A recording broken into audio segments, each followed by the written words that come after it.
روشنش کن. بیمارستان کرد. نگاه که داره توصیه میره داره می‌کنه. میره. آره حالا وقتی جمع میشه بگیر. صبر کن. الان جمع میشه. داره میره.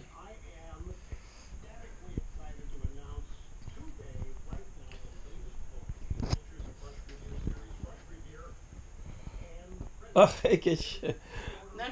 چرا داره جمع میشه دیگه، بیشتر فشارش ندی. نده. خدا رو شکر میگه برش. بچه. چه خبره مادر من، اینجا دارم همه این عکس‌ها رو میگیرم دیگه. مادر این خوشگل. پشت پنجره اون گله رو میارم دوباره نه میذارم. نه نه نه نه الان اینجا رو شلوغ نکنیم، میخوام اینا وسایلم همش بشه. ارکیده است ولی هیچ کدومش گل نکرد. اون یکی 7 گل کردی. به خاطر وجود اومدن شهریار عزیز این گل ارکیده من 7 گل خوشگل کرده. بریم اون که از اتاقم کمی من نه اصلا این دوربین فرق میکنه با دوربین قبلی. اوکی مامی من آخر این گله رو به خاطر تو باز شده. 7 ارکیده دارم این یکی فقط. دست شما درد. از اینجا بیا یا از اینجا از اینجا. نه میبینمش قشنگه. خودت هم هستی در ضمن اونی که منو هلیا و اینا هست. قشنگ میبینم. از اینجا بگی که همه دیدم همه رو، خیلی قشنگ. میخوای بشینم ببینی؟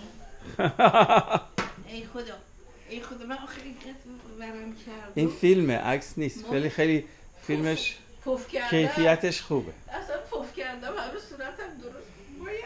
اینم که همیشه دنبال من یه چیزی هست. اینم این این پنکه است. خیلی هم خوب خنک. طول سگای مادره اینجا. آره.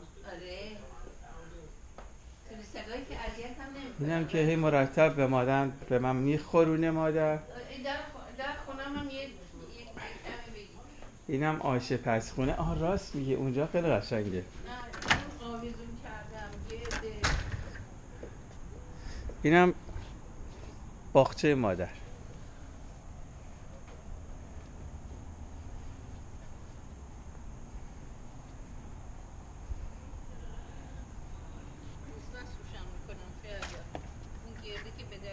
آره قشنگه دیگه. حالا الان نمیخواد رو چراغ روشنم کنین نه معلوم نمیشه. من تلفنم داره زنگ میزنه باستی بردارم. باید ولی